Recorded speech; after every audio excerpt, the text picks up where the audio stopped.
What's going on, guys, and welcome back. What are the most important cards, combos, and decks to play with Hitmonkey this season? We're talking buffs on this episode. We have cards that absolutely need to receive a buff. We're going to break those down. And we're talking the most anticipated cards that have not been released, our top 10 cards that are leaked in Marvel Snap. We're going to talk about all that and more on today's episode of the Snapchat. And as always, I am joined by Mr. Alex, and his last name is Coccia. I do know how to say it, all right? I just like Mr. Alex. How you doing, buddy? Happy April. Happy new season of Marvel Snap. I'm doing fantastic, and I am so excited for today's episode. We finally have a little bit of a shakeup in the meta. Hitmonkey is a great card. It is bringing new life into some of these archetypes we have not seen relevant in some time. I can't wait to discuss everything we got to talk about today. Yeah, man, I love it. It's like opening day for sports. I love when there's a new rank season. Like, I love going on the ladder. I've been itching. It's not, I lose some of my motivation when I get all the way up and I'm at like 110. I could care less. I just want to have fun then, right? I just love rank climbing. It's so much fun for me to test out new decks. And Hitmonkey, you're right, man, really good and offers a lot of different decks and styles and different theory crafting out there. So definitely pretty damn fun. And we've got some good subjects to talk about today in total in the podcast. Alex, what are we talking about on your side of the channel? The first thing we're going to talk about on my side of the channel is we're going to be talking about the season pass, doing a quick review. We're going to be talking about whether or not it needs a bit of a shakeup. Give some ideas on how we can shake up the season pass, make it a little spicier, a little more engaging. We're also going to talk about the decks to play this season. It's not just about Hitmonkey. We're going to talk about Hitmonkey, but there's a lot of other decks that are on the rise. And we're also going to talk about the hot and rising cards of the month. With Hitmonkey coming out, there's a lot of cards that are really having a shakeup on the meta. They're really having a high impact, and we're going to talk about those cards on our side. Absolutely, man. We had some pretty big things happen in the last week in general in Snap before we hop into the subjects and our card of the week. First of all, Kitty went down. We have a Kitty down, man. Kitty Pryde got pulled from, sadly, the game. And, Alex, I think it's cool that they can do this. I've seen, Overwatch, some of these other games I play, they do this. It has been a little bit of a long time. I thought it was going to be a bit quicker. Man, but I miss Kitty. She was so much fun. What are your quick thoughts about that? So I was fortunate enough to be able to get Kitty Pryde literally the moment it was released. It was like the first thing in my shop on the rollover. I bought it right away. I played with it right away. It was so much fun. Like, honestly, this card was an absolute blast to play. It was interactive in a way that was unique. It was legitimately a good time. It was powerful. It felt great, but it also crashed the game. It also didn't work with Collector. It also did all the things that are being reported as being problematic.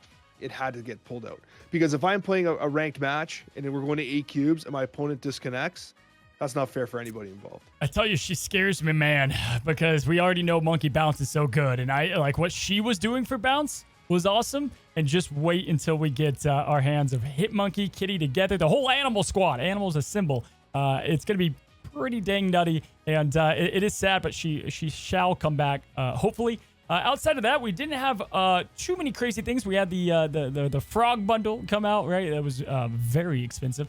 Don't recommend most people getting that one. I got it because, I like the animal ones. I did get it. But outside of that, was there anything else that happened this week?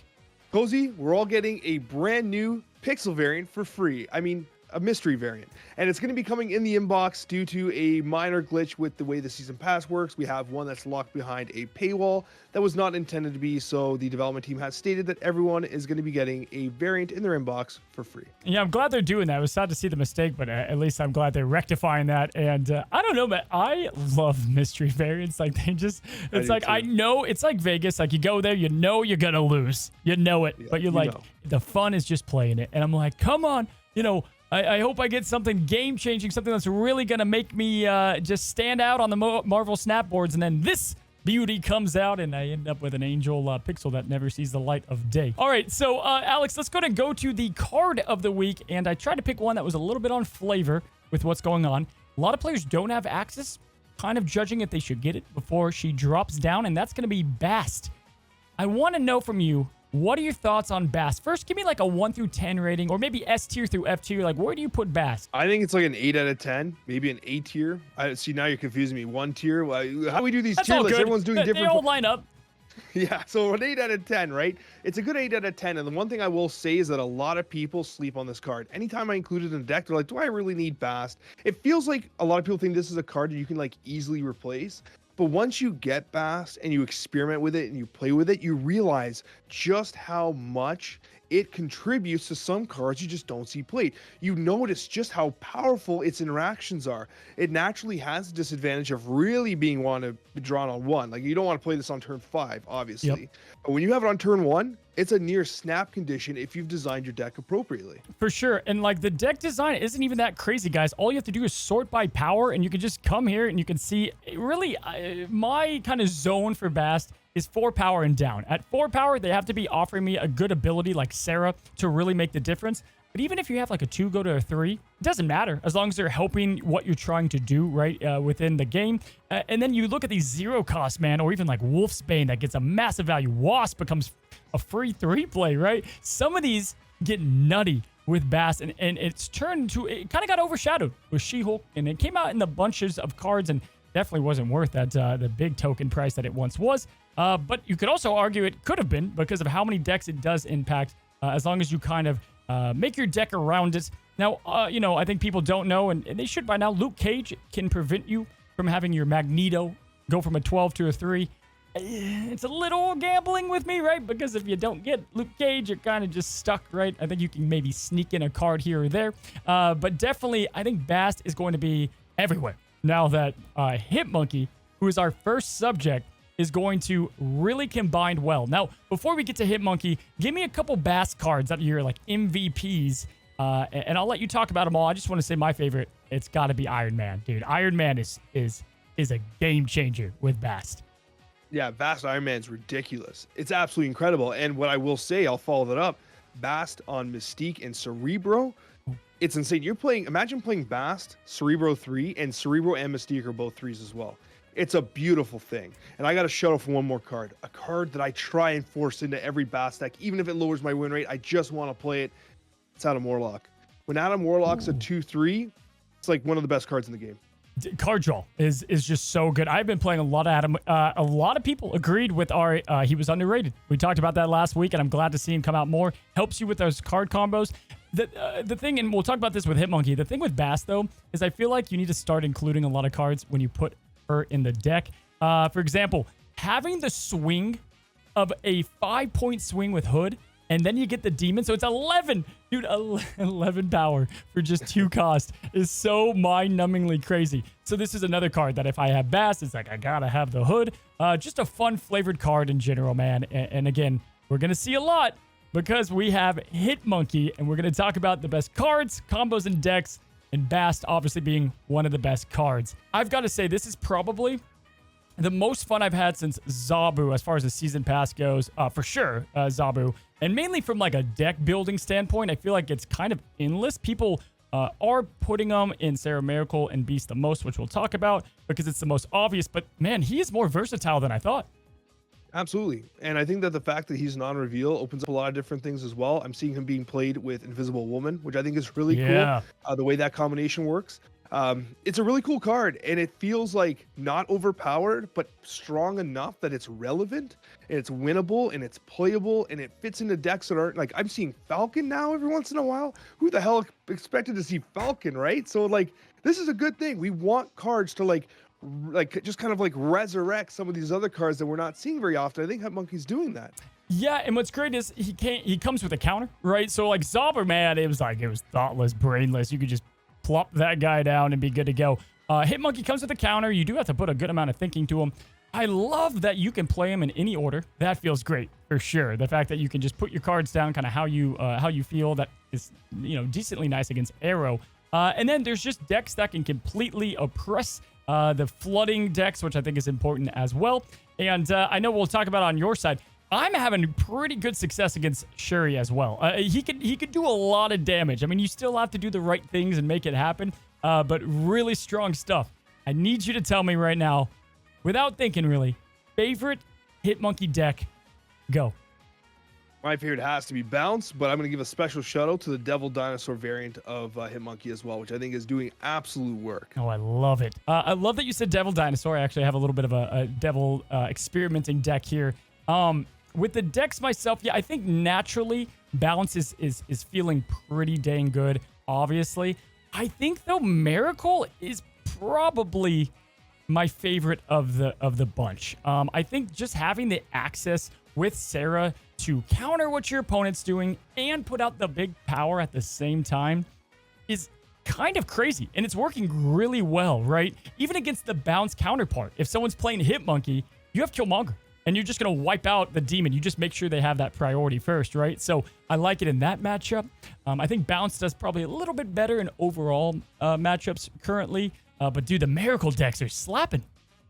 Absolutely. There's no doubt about it. And the thing that I was doing on the initial launch was I actually put it into like Darkhawk, Sarah, and like, you know, Rocks and Hawks, you know, I'm pretty sure you're well aware of that deck.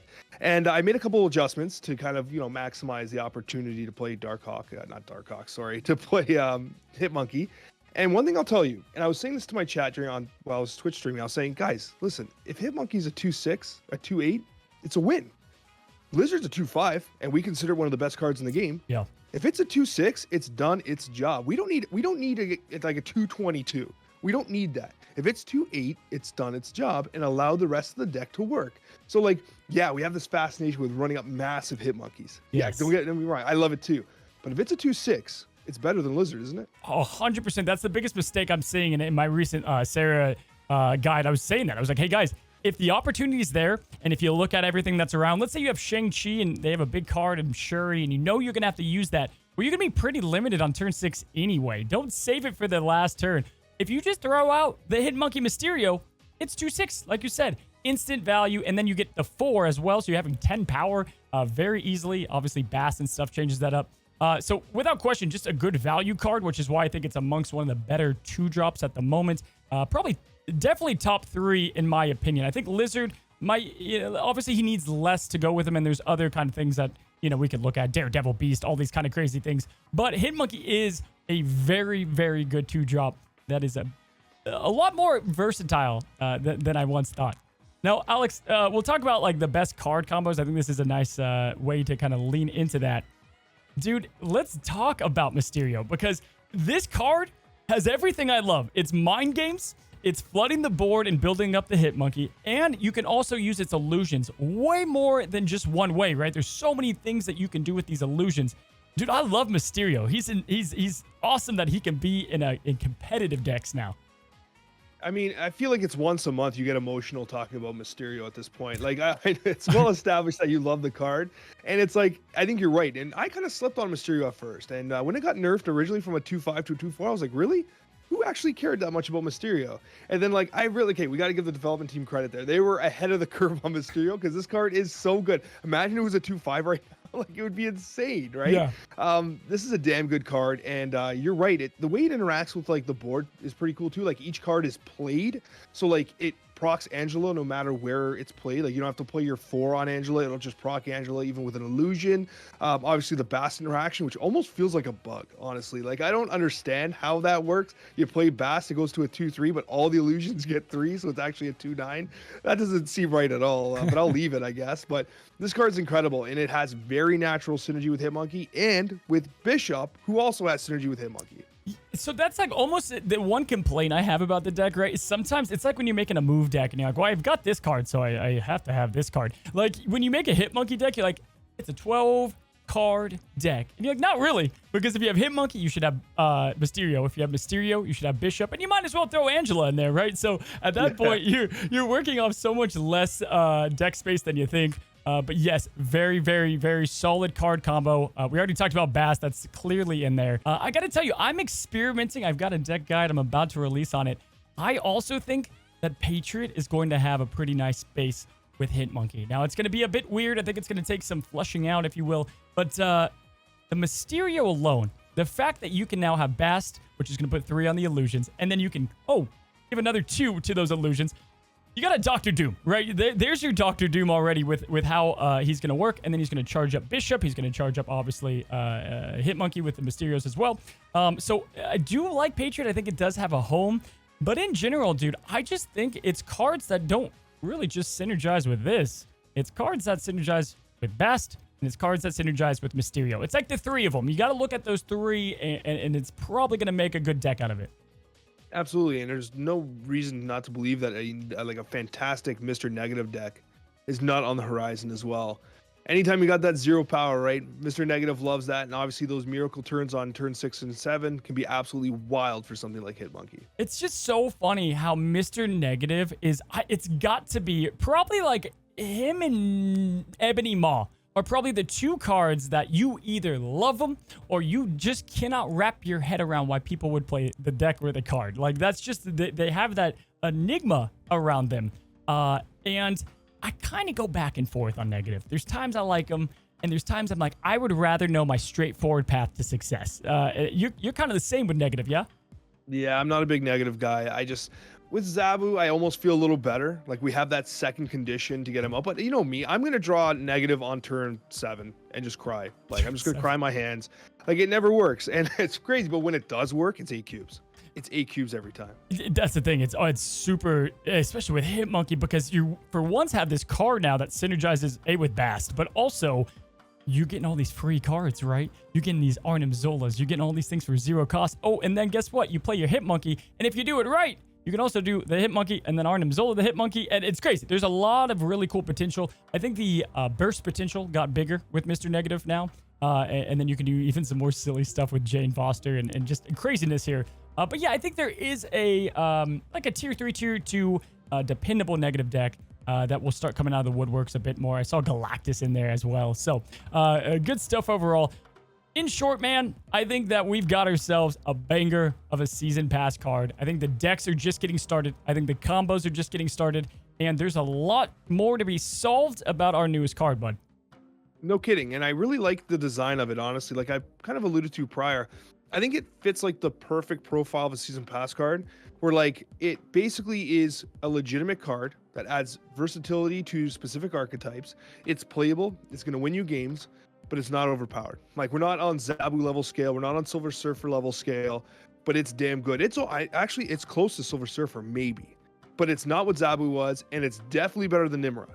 So it's like, you know what I mean? It's fitting that role really nicely for a season pass card. Yeah, I agree. I don't know why Nimrod. I just wasn't like, it was fun. I just wasn't crazy. And I think it's because Destroy already felt good. And I was like, oh, you know, I could just keep on doing the Destroy thing, right? And as a content creator, too, I try to focus on cheaper decks. And so I didn't play a lot of Galactus. And even now, I could have done the Darkhawk deck. That was my first one. But I tried to do a pool 3 only Sarah deck. And I got to tell you, dude, the stats were crazy. They blew my mind. And it really comes down to this. I think Sarah Control, Sarah Miracle, whatever you want to call it, it's going to perform pretty consistently, Alex, on a regular basis. It comes down to how well you pilot the deck. The deck can either suck, and so if you look at the stats, they're not going to be good, or it's going to be crazy. Here are the stats from the most recent one that I played. All pull 3 cards, nothing too crazy here. But then, you know, I pulled a 70% win rate, which is just bonkers. And the general public even doing a 57 at the moment, only 800 games, Alex. But this is what I'm talking about. It's cool to see competitive pool 3 decks as well. Even though I'm starting to see some of our viewer base start to get out of pool 3 a little bit. It's nice to see people are starting to get those full collections a bit more, if you will. So overall, guys, we're probably going to be talking about Hitmonkey a lot over the month to come. There'll probably be a lot that comes out. I do expect it to be a tier 1 deck, though, in some form or fashion.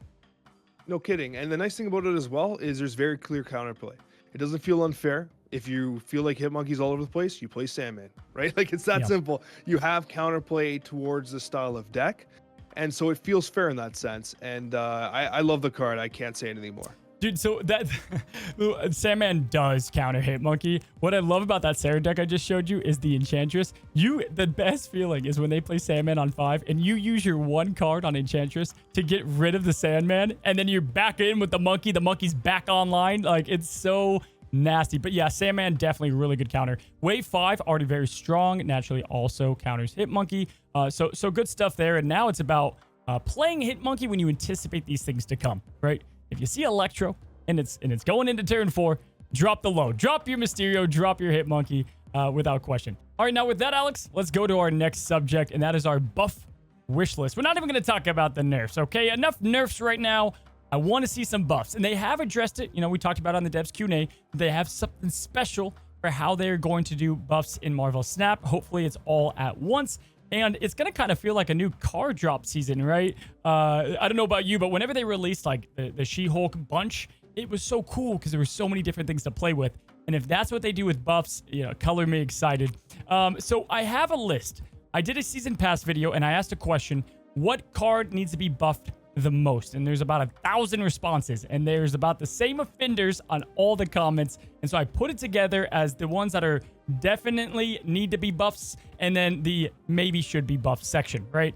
So we're going to start with the maybes. Some of these could bleed in, Alex, but let's go ahead and talk about our options here. We start with the maybes, and we've talked about a lot of these before here on the channel, and I think there's good stances behind some of these. Some are obvious, some not so much. This list isn't as sexy, in my opinion, than the we need to buff these. For the audio listeners, we have Nick Fury, we have Magic, Human Torch, Agatha, Kingpin, Watu, Drax, and Electro. Now remember, these were from the comment section on how they got placed. But go ahead and pick one card out of here to kind of open the floor with.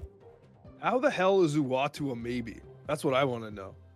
That's my opening comment. Believe it or not, very few Watu comments. In 1,000 comments, very few said Watu. I think we've just all accepted that we hate him. Like, he's just dumpster. Like, I don't hate him. Speak for yourself. I love Uatu. Alex, you haven't talked about him since week 4 in the Snapchat. Let's be honest. That's because every time I talk about him, I take emotional damage with your negativity. I don't know what to say. He begs it. He calls it to himself, man. Look at that. Look at that cue ball over there. What a variant too. He just looks. He even got nerfed with this location changes. Now they cut the locations out of the featured locations from 48 to 24 hours. The Watu's even more worthless. He went from F tier to delete me from Marvel Snap. He makes M'Baku look like, I don't know, Sarah. But yeah, so Watu could go up on the higher list, obviously, and I don't have a good answer for how to do Watu. I think we've come up with a few, but they just don't all feel right. Kingpin is a good maybe candidate. Sometimes he's great, sometimes not really. Magic, same thing. We've talked about her going to a 4 cost, right? I think definitely she can be one that a lot of people actually did talk about Magic just a tad. You have small power adjustments with Agatha, Nick Fury. Not a lot there. But Alex, I want to talk about Human Torch because I feel like Human Torch, they just have a plan for it. I feel like they know that move is going to be pretty strong somewhat in the future, and that it needs to have that Killmonger kind of counter at the moment. What do you think about the Torch? So Human Torch is a really strange card because obviously it's like a core combo piece, right? Like it's kind of like the Deadpool of move to some extent, except Deadpool likes getting Killmongered. So that's kind of the problem, right? You're running this Human Torch and it feels very risky. It's also worth noting that Killmonger does not have to operate in the lane where Human Torch is, so you can't protect it with a Cosmo. You have to protect it with an armor, but if you're protecting with an armor, it's moving, so you can't, the armor's not moving, right? So it can be very difficult to protect, which might be part of the problem, but it's also a lot harder to move than it would be to destroy a Deadpool. So it's a really strange card, but maybe we're just trying to play it the wrong way. Maybe it is meant to just be a card as a 1-drop that gets moved once or twice. It's not meant to be the core piece of the deck, but it has dodged buffs over and over again. But then again, we would have talked about a month ago how, Bounce needed something, and here's Hitmonkey, right? So maybe there's something coming down the line that they know about that we don't. Well, we're going to see a couple cards in the most anticipated. Of course, we have some move options in there that we'll talk about, and I think that's what it is. I think that if you have too many move enable cards, that you could get this guy just skyrocketed, right? With not so much effort. We might one day see a Sarah deck that on turn 6 you play all these move things and you have Human Torch in there. Luckily, move cards do have to have typically a turn or two to get things flowing with it. But we'll have to see their plan. I just feel like he's one that has a plan. You could put him in the yes section for me, no question, but just one in particular. Drax, some of these other ones were more just they're not played still. They're at the lowest played in the season. I just pulled up the stats. Electra, that was kind of with the knob conversation. I feel like, again, I would love for her to get buffed. I don't know. I don't know if that's even on their radar, right? And it very well could be. And truth be told, I ran out of space on the other graphic, okay? So I popped a couple of these in there. Let's go to the yes, though, man. And here you go. You've got I'll send it out here. You've got the yes. This is obvious. These all probably need a buff. Star-Lord probably could have gone on the other list, and we could have pulled one up here. We could have a conversation probably about every single one of these, in my opinion. Which one do you want to start with, though? What we'll do is we'll start by reading it out for the audio viewers. Star-Lord, Colossus, Hawkeye, Strong Guy. We have Crystal, Angel, Medusa, the Punisher, and finally Orca. And I'm gonna start with Orca because I actually played Orca last night and Orca's horrible. Like, I will tell you that Orca took everyone by surprise, but when you're leaving a lane totally open, 14 power still feels like a risk, especially when you consider the prevalence of Doctor Doom adding 5 to every single lane on a turn 6 play. So Orca feels like it's not worth playing, where like Namor, for instance, feels like it could be worth playing. But Orca, not really. Yeah, Orca is just, the only surprise factor is people are surprised that you're playing him. Like, that's about it. I feel like they could give him tremendous stats, and he still would be kind of where he's at. Orca's just such a funky card that doesn't really, or I don't see him ever having a home until they do something significant. If you're only playing one card that can also be countered significantly, like, give that man, like, some big power. Give him something to make it worth getting him even a slot, even a chance in your deck. Now, I have seen a lot of feedback more than lately on Punisher needing a buff. Punisher is just one of those cards that truthfully, he's in my bottom 5 probably. And I'm talking about, I even play like unplayed cards sometimes that kind of, kick the tires on him. Not Punisher. There's just no reason for me to play Punisher. I just don't feel good about it. There's no point in playing Punisher. Ever. If you're going to play Punisher, play Captain America. It makes no sense because with Captain America, you have the agency on how you control the power. With Punisher, you're banking on your opponent controlling your power, and with no benefit, though. With no benefit. So basically, you have Punisher, you have Captain America, and you have Mr. Fantastic. There's 3 6s in ideal circumstances, right? Punisher, because it's in the hands of the opponent, I feel should be a 3-3 that can get to 3-7. It makes no sense he's not a 3-3. I just don't understand why he's not, right? Especially because Captain is one and you get to control Captain, right? So, like, it's just a weird thing going on there. He feels like the Ronin compared to Devil Dinosaur, but even worse off, in my opinion, because there's really nothing to enable that. So definitely just a card that needs a lot of love. I wish they would increase his cost. They're not going to because of the Captain America thing they're trying to do, but I would love for him to be like more expensive with a bigger payoff on like, his ongoing line down there, maybe +2. I don't know. More expensive though is how I see it. But yeah, 3-3 is also something that could be considered. I was just about to say that, like, why wouldn't you make Punisher? I haven't done the math in my head, but make it the reverse of Red Skull. Make it a 5 for whatever, and for every unit the opposing team has in their lane, you get an additional +1. Yeah. And make it so that he can be a 5-13. Like, have him start at whatever it is, whatever the math is on that, and make him get up to 5-13 if the event they actually fill the location. Make him the reverse Red Skull. That could be an interesting idea. They could do it. They for a while, whenever they released the game, right? They had all the Avengers, and you had like you had Hawkeye as your 1. That's why he was a 1 cost. 2 was Black Widow, and then you had 3 as Captain America. 4 was supposed to be Thor, right? But Thor, he got put down to a 3 because it felt a lot better, and they said, screw the whole thing we're trying to do there. So I hope they do the same thing here, that they're just like, it's cute, we're trying to do it, it doesn't matter. Let's just change him and make him a card that's somewhat usable. Now, our next card to talk about, we'll kind of breeze past Medusa. Really, Medusa just needs a little bit of power. It's just a weird card, or in general. I don't mind the whole middle interaction, but just it needs a little bit of love. But Angel. Surprisingly, Angel, Alex, was the #1 card that was commented on the video with 1,000 comments. Are you surprised? No, Angel's absolute unmitigated filth. Like, it is so bad, it is just disgusting. The fact that I've tried to play Angel, like, recently, it's basically the Quicksilver card. Like, it's better than Quicksilver at starting in your hand. Like, honestly, it starts in your hand 60% of the time, it's in your hand every time.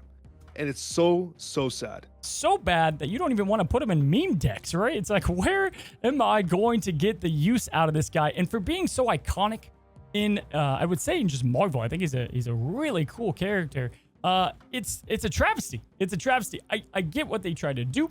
I just think they missed the mark heavily. And if they could, again, raise the cost, I don't really care. Figure it out where if you destroy a card, have him go on the location that was destroyed. That's fine. You just need to add either a clause in there, or you need to add some power or cost, whatever it might be. I don't even have a great solution to Angel. Curious on what people's thoughts are about that, but do you have anything that comes to your mind?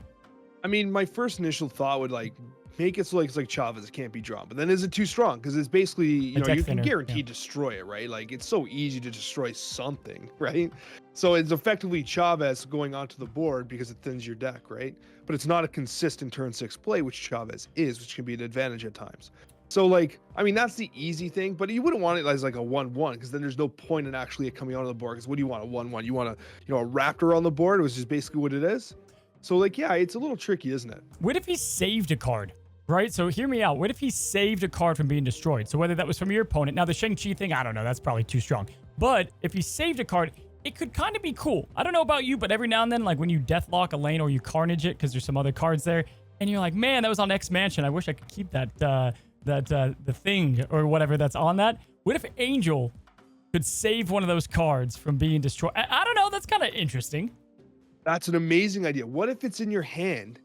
If a card gets destroyed, it flies out of your hand and gets destroyed instead. So imagine like you have like a monster from Monster Island, right? And it's sitting there, and the person Shang-Chi's it.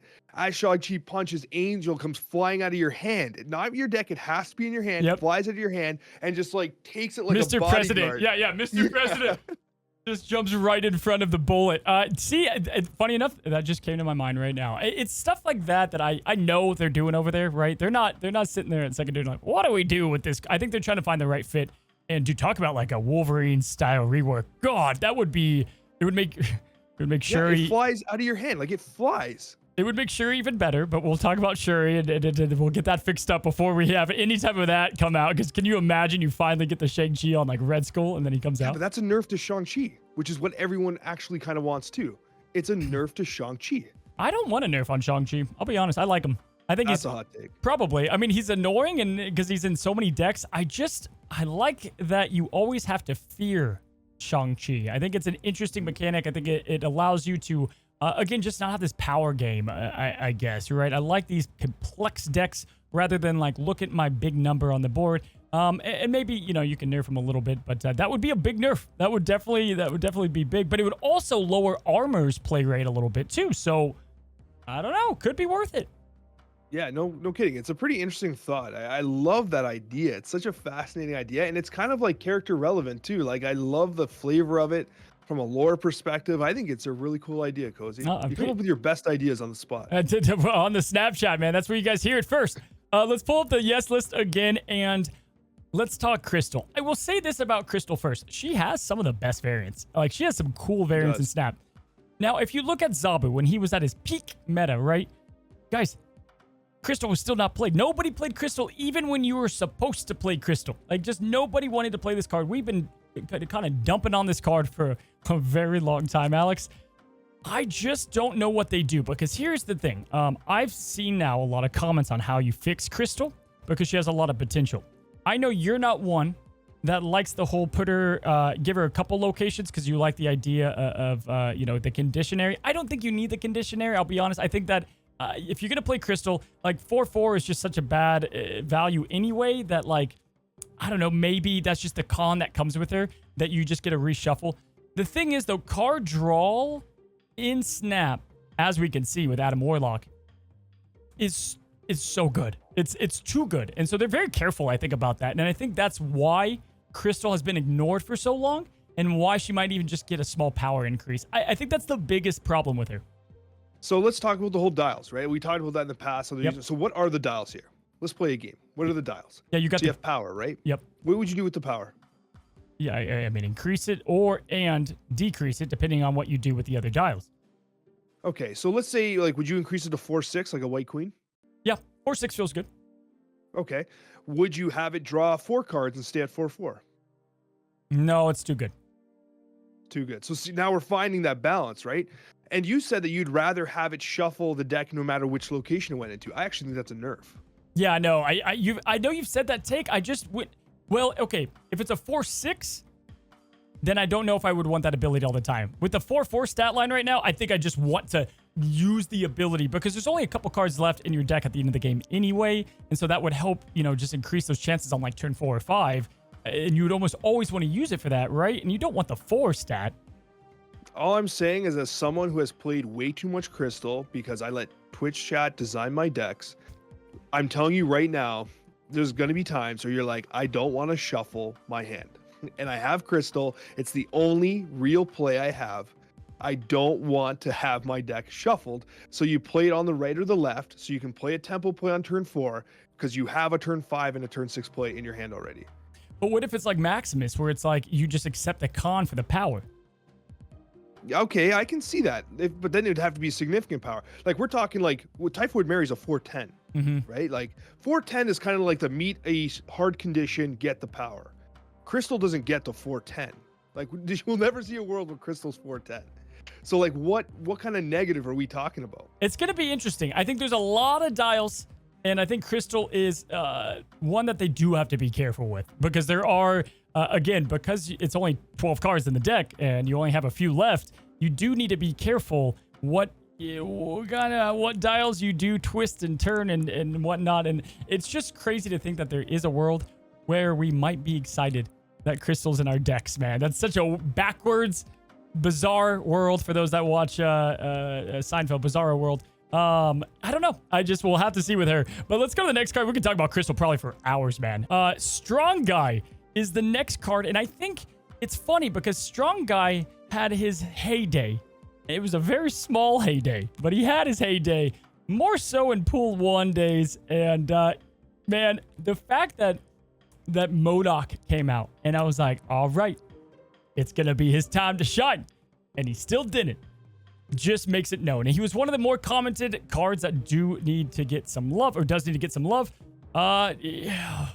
Let's talk about those dials. He gets +6 on an empty hand. He's a 4/4. What do you do? So again, the 410 stat line, right? Make condition met, get the 410. But this one here is a lot harder. Now, I will tell you that the Strong Guy Pool 1 deck was legit. It was one of the best, like straight up, people didn't know what was going on. I'm ranking up decks 100%. And when MODOK came out, I actually had a very decent working Strong Guy list. But the disadvantage was it was just better to play Apocalypse and Dracula.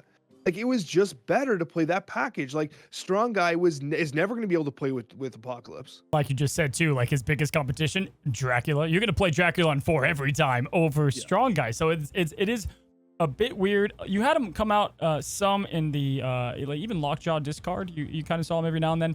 But yeah, definitely, I understand. He needs some love. They got to figure out how to do that. Because apparently, a lot of people like Strong Guy, and they do want him to be buffed. He wouldn't be on my like immediate list, but I would say that he should be there.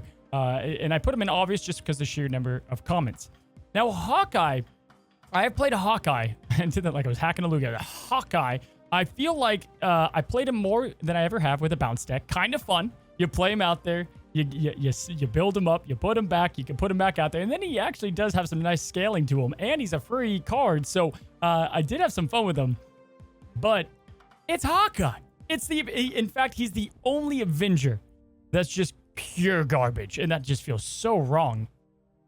Yeah, he is awful, and I know what you're talking about. Like the idea of being able to Falcon him, Beast him, and kind of have him maintain that power he's built up is pretty damn fascinating. But at the same time, like there's just better cards, right? There's just better cards, but at the same time, like I'm not quite sure what you do, because if you make it a +3, so he's a 1/4, it's too much. It's probably just too much. Yeah, they either have to change the cost on this one, or because there's just, again, there's not dials that you can do with him, in my opinion. I just don't see it. I just don't know what dials you can do. Very, very interesting. Maybe, I don't know, they really ramp up the power, but your next 2 cards have to be. That's like sucks, right? But maybe, I don't know, you have to really commit to a lane. Out of the list here, one of the more iconic characters characters and cards that is currently just not great. So that leaves just 2 left, Alex. We have Colossus and Star-Lord. Let's start with Colossus. We have been talking about him for a while. He used to be one of like your underrated cards. You loved him all the time. And that was in like the Spectrum days when you could really build that up, get some surprise. When is the last time, honestly, that wasn't a meme deck, that you put Colossus in a deck?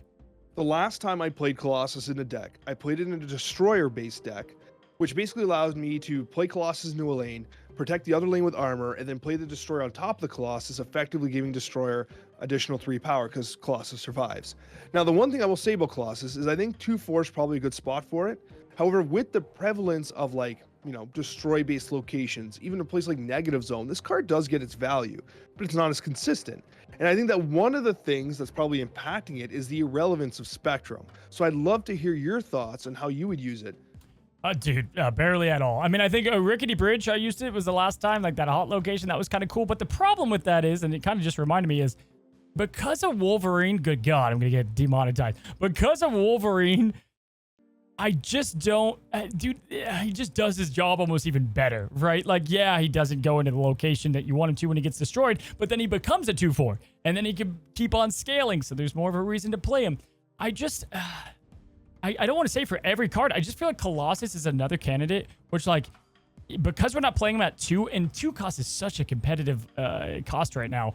Man, bump up that cost and bump up that power. And then I probably would start to include him, because in Destroyer decks, as you alluded to, sometimes you got like Claw, Iron Man. There's like, what do you do on those kind of later turns? Well, if Colossus was like a 4/8 that does not, whatever, can't be destroyed, man, sign me up, or 4/7, whatever. I think that's where you actually get the value. So we're pretty much going to wrap up there. Star-Lord, I think Nebula might give him some love. I want to see what we have coming in May before we throw out too big of a buff. I think they know that too. For those that don't know, Nebula, every time an opponent doesn't play a card at the location, Nebula builds up. So in turn, you would think that you could play your Guardians at that location and build them up. And I think Star-Lord, we might see that. And you can even put Star-Lord in these Miracle decks. I mean, it's not the worst play. You get a 1/5 on the last turn. You're probably going to guess right a lot of the time. So not terrible, but definitely I think I would put it in the optional section that does need a buff. Again, I ordered those kind of how the comments were, and I would probably change some of the ordering myself. But that is going to be our buff wish list, and I really think we're going to see a lot of these come true. I absolutely think we're going to get a wave of buffs. The way they're hinting at it and talking about it, it just screams big to me rather than small buffs. Yeah, and I mean, we've discussed many times before that it seems like the buffs and the nerfs are what shake up the meta more than any season pass or any even like new release is going to do. You can have a whole month of new releases. I mean, it's only 4 cards, but no one's playing those 4 cards. The season pass is the next step up, and then it's those buffs and nerfs that really shake things up, and that's really what people are craving, I think. Yeah, we're going to talk about that on the season pass shakeup. I think that's what needs to be there. Apparently right now it's tech reasons they can't. It needs to happen to really shake things up. So, Alex, we have our last subject today, and it is going to be the top 10 most anticipated leaked cards that are going to be coming to Marvel Snap. Now, we're going to be talking about this mainly because, well, you want to save those tokens, right? And a lot of these are right around the corner, and some of these are completely game-changing. Now, we've seen these cards. They get altered up to, like, the month they're released. I think Snow Guard got changed at the last second. So, do take some of these with a grain of salt. But I took my top 10 cards that I'm most excited to come to the game, Alex. And we're going to go one by one, kind of give our initial impressions and at least one synergy deck that we see the card fitting into. Now, we've got to start out with High Evolutionary. Now, we talked about High Evolutionary on a couple Snapchats ago, so we won't go into grave detail here. But essentially, in a nutshell, High Evolutionary is going to awaken a secret power for all of your non-ability cards, and it has this kind of new minus power feel to the deck. 1 through 10, it's a 10 for me. What do you say? Oh, it's a 10 for me. Any card that completely revolutionizes the way you can play, completely creates a whole new archetype. Thanos did this, Galactus did this. It's a whole new style of gameplay. It's 10 out of 10 because you created an additional way to play Marvel Snap. Yeah, it's like Patriot, right? Like that feeling when you unlocked Patriot and you're like, I have a whole new deck, and you do, and it's a 4/7 on top of that. Like, it's just such a good card. This is easily the no-brainer 6,000 unlock, full price it to have it early. It's gonna be that good. I think it's a very it's that fun. We could start there, right? So definitely, I think that's one of the more exciting ones. Glad you agree. We'll kind of go through this and one other one faster because we've talked about those coming up. But the next card I have for you, Mr. Alex, is going to be Ghost Spider. Now, hear me out, guys. This is a 2/2 that on reveal move the last card you played to the location that Ghost Spider was played. Now, I love that it's on reveal. I love the cheap cost of it. That kind of is crazy to me. Sarah Miracle, Human Torch, Ghost Spider. There's some things you could do here. Move needs some love, and I love that Ghost Spider hopefully might be like a season pass card. What do you think? I think it's really interesting, and we need more tools for move. We need more tools for Miles Morales. We need more tools for that entire archetype. And I like the idea, as you said, that it's an inexpensive card that can be played as a combo piece in a greater deck. I think it's fantastic. I can't wait to get my hands on it. Yeah, and if you even just like pull up the game and we look at like some move cards that just like get instant value, again, like you just get that Vulture for free, pretty much just getting that 5 power very quickly. Human Torch Dagger, I think, will go up significantly if Ghost Spider is released as a 2/2. And move, man, I know they can't make it too strong, but it is it's on the way if some of these cards come out. Ghost Spider for me is way up there, like a 9 out of 10, no question. Now, the next card we have on the list is another move card, Alex, and it goes by the name of Blink. Now, this card to me is very interesting and one of those cards that I'll target right away because I love the play style. It is a 3/1 for audio listeners. You can move this each turn, and when it moves, it gets another power point, right? So it's not going to get out of control. It's a 3 cost. I foresee this maybe going down in cost, or maybe they change it a little bit in the style. What do you think? It's kind of interesting, huh? It is really interesting. And once you start to get the picture of, like, obviously you have Ghost Spider, you have Blink, suddenly you have all these additional tools, which make a lot of sense, right? If you drop this on 3, it's a 3/4. Now, that's not incredible by any means. However, what's notable here is the interactions it can have with other cards, right? Which is so important. I think that move is so combo centric that it really does create a situation where, like, it gives you just additional options. And once again, it's another trigger for Miles Morales, who is honestly a great value card in move. It's like the stature of move. Yeah, I think too. I know that the Hawk for Snow Guard was supposed to be able to be like a mini vision. I think they changed that because I think this is going to come, and you can't have too many. Like, if you have a Craven just sitting there and every turn you're like, boop, boop, boop, boop, you're just like firing away, right, moving your cards like crazy. Like you'd have a Craven through the wazoo. And so I get why they probably held back, but really strong ability. I think the moving is the biggest thing about it. Not as much the power. That's why the cost is probably a little bit high on Blink. Now, the next card I have up, 1 through 10. We're going to read the text. I want to hear your thoughts. This one to me seems exciting because of the last season pass card. We have Bullseye. Now, Bullseye is a 1/2. On reveal, the next card you draw will be a 2-cost card if there are any left. What are your thoughts? This to me is like an 8 out of 10. I can see this being a very fascinating card because it's basically like you force the domino effect on a card of your choice, right? However, you got to have Bullseye. You got to have Bullseye, right? So you play the risk of like not drawing Bullseye and then not playing the cards you want. But I like it. I think it's a really fascinating card that has a lot of combo potential. Yeah, I mean, Psylocke, you can grab Psylocke early, right, for those Mr. Negative decks. Master Mold, you can get out there. There's a lot of different combo pieces that you kind of rely on. You hope that they come, and I think Bullseye, even outside of the first turn, could be cool to set up even as a quick play that you know that you can grab that 2 cost that you're kind of waiting on, right? Kind of hoping for that ramp card to play Galactus, whatever it might be. I think he's going to be great if he stays at 1 cost. Super hyped about this one, no question. Now, as far as iconic characters and strong abilities and archetypes that I love, this is my 10 out of 10. No question. It is the thumbnail for those that did see it. Jean Grey. I cannot wait for Jean Grey, one of the most iconic X-Men. On reveal, she's a 3/3, guys. The next card your opponent plays must be played where Jean Grey was played if possible. What do you think, Alex? I love it. You get additional Negasonic value, by the way, if you can force them into the Negasonic lane. But I think it's fantastic. And obviously, I've been watching the animated series, and Jean Grey plays a major role in that. So the nostalgia is coming like back full force here. I think it's a really fascinating card, right? That kind of like Avengers compound style effect. Yeah, honestly, Cozy, I think this is going to be a really good control card. It has a ton of potential. Yeah, I like that it's on reveal so that you can't put it in like a Cosmo lane and then your opponent has to play a card in that Cosmo lane. Or you could somehow, if you like swing priority, I guess you could play it and then your next turn you put Cosmo on that lane and then they have to put it. I don't know. It has a lot of potential for not just turn 3, and I think that is what has me very excited. And it gives me a 10 out of 10 because I'm a control fan and I love the 3-cost drop. Now, Alex, people fear Shang-Chi. We just talked about him. But what about a 6-cost drop called Lady Deathstrike? And guys, this is a 6/4. And on reveal, destroy the enemy card with the highest power at this location. So that could be 3 power, 10 power, infinite. Wow. At the 6 cost, it makes sense. And I actually don't hate the 4 power attached to it. I like that you can't Shang and do this on the same turn. Dude, what are your thoughts here?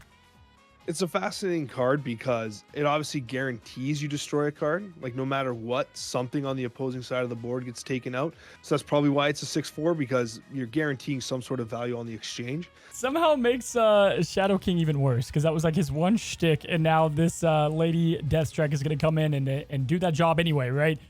So really cool. I think priority is going to be huge. Like start combining this with things like Ghost, and that's when you get some really nutty plays. And so we'll have to see. Could be a bad... it could not work out that well. Could be really good. Could be great in ramp decks. Who knows? We'll have to see.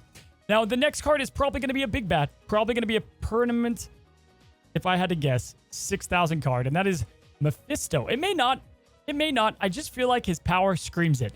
And this is a 6-0, guys, that if you win the game that you're playing, double your winnings. Now, you're not getting anything for this, Alex. So obviously, Mr. Negative is where I see this. What are your thoughts here, man? This is such a weird one. This is one of those cards that I can see not being released in the way that we think it is. Like, this is the one that might be like, hey, we have a new announcement. It's Mephisto, and it's not at all what we've been leaked or whatever, right? So this could change, but it does seem pretty wild for Mr. Negative naturally. I like the idea of having a 6-0 that just, like, you're so far ahead on turn 5, like, you confidently play that out. And what's interesting about it is if you play Mephisto and you don't snap, it's like you've kind of snapped, right? Yeah, and like ramp decks, you get it out, get it out a little early, and then you can have fun. And like for me, especially Conquest mode, how good, like important that's going to be in health in the battle mode. Like this could be disgusting if that works with battle mode. We'll have to see. I remember seeing King, and I was like, well, there's no way that gets released, and then it did, and it's not as bad as we thought. So I don't know, but I love the idea of the gambling aspect of like betting on yourself. Just you're kicking butt, and your opponent just wants to stick it out and see what happens. And then Mephisto is going to double what you take. Now, Alex, Arrow is my wife, as you guys know. And she's doing okay. She's doing better than we thought. But there is a new candidate that could be my wife in the future here, and that is Silver Sable. Guys, this is a 2-cost, 6-power card. If you think Hit Monkey is good, just you wait. And on top of that, good God, Sarah Miracle decks. You can only play this at a location where you have 6+ total power. A 2/6. This is insane. This is such a good 2-cost card. I can't even, yeah, it's nuts. You just can't play it on curve. That's about it. Yeah, this is an absolutely fantastic card. Like in terms of like tempo, in terms of like just overall priority, everything about it's fantastic, right? And the thing I like about it as well is if you read the text closely, it says you have to have 6+ total power. That doesn't mean you're winning by 6. It's not like an Omega Red situation. You just got to have 6 on the board, which is Iceman Lizard. Really, it's Iceman Lizard, and you've done it. Yeah, and it's the I don't know, Hit Monkey, Mysterio with this, and it's only 1 because of Sarah. Like, oh my God, this one is gonna be nutty. I think this is a 10 out of 10 on my book just because of how useful it'll be and impactful. And they're going to have to up their 2-cost game if this thing isn't just going to take over or take this down. Now, we have 2 more cards left, Alex, and one we already talked about, and we'll end on the big bad that's coming next month. But we have Iron Lad. Now, Iron Lad, we kind of briefly talked about, but essentially, guys, he's a 4/6, and he copies the text of the card on the top of your deck. And you know, Alex, this card has major potential in some deck building, right? Let's take Jeff the Shark, for example. I want to know how this is going to work. And it comes out next month. But if this can see that Jeff, and maybe you can't see it, right? And all of a sudden it has the abilities. But if all of a sudden you can move this 4/6 and there's nothing that can stop it from being played, because it's not the ability, it's the text. It is the text that it copies. And so I think Iron Lad, High Evolutionary might get all the love, but I think Iron Lad has some strong deck building potential. There's no kidding. Like it has incredible deck building potential, and it's one of those cards that really I don't think we're gonna fully appreciate its power until it's in our hands and we get to experiment with it. Like this is one of the ones that you really need to experiment with. When you see High Evolutionary, you get it. This is the one where you're like, man, I need it in my hand. I need to deck build with it. I need to experiment with it. I need to see what it can do, because I feel like it's going to fall on either side. It's either going to be extremely good or completely irrelevant. It will not, I don't feel like it'll fall in the middle. You know what I mean? Yep, I agree. Because if you can't see what it is and like you play it on a lane and it's Galactus as your top deck and you just all of a sudden and now you're Galactusing and you don't want to, it could be a little nutty. But I do think this thing has some strong potential. If you like Jubileed out, Like, and you just have it's another high cost roller, and it's a 4 cost and a 4/6, which is a strong stat line for what it can do, I think, in general and Snap. Now, lastly, we end with the big bad, Alex, and that is Living Tribunal, and this is the one that's really going to shake things up. At the end of the game, split your total power evenly amongst all of the locations, and I think that this is going to create craziness. It's going to be the same effect as when Galactus first dropped. There's going to be some time that it's going to take for people to know how to stop this thing, because we're going to see those Iron Man onslaught combos, some really nutty potential. What do you even think with Living Tribunal? It's a super fascinating card. It's a super fascinating card. And I think that at first glance, people were like, oh, there's going to be double dinosaurs everywhere, just trying to throw up as much power as possible. Shang-Chi's going to have a heyday. But you are absolutely correct. There are so many sneaky ways to just ramp up power in the location, like number-wise. And it's like exactly that. It's the Iron Man. It's the onslaughts. It's Mystiques. It's those very kind of like niche, tricky manners that which you can ramp power up. Or like, it's insane what it can do. And it hits on turn 6. And it's a surprise. I know, dude. Like a ramp deck, all you have to do is play Iron Man on 5. Okay. Onslaught with 7 power. Can't Shang-Chi him. All right. So now we're like, all right, 14 power. Then, well, you know, you have you have the Living Tribunal added there too. So then it's doubled of the split across the locations. I don't know if that can be beat. So you're going to have to bring Enchantress, and that would bring that back into it. Really crazy stuff. I do believe it's an ongoing effect now. That's not in the text, I believe. I'm not quite sure, but all I know is this thing is going to shake up in May, and we have not 1, but 4 cards really with Howard that is going to make May a crazy month, which is why I'm saying to save your tokens.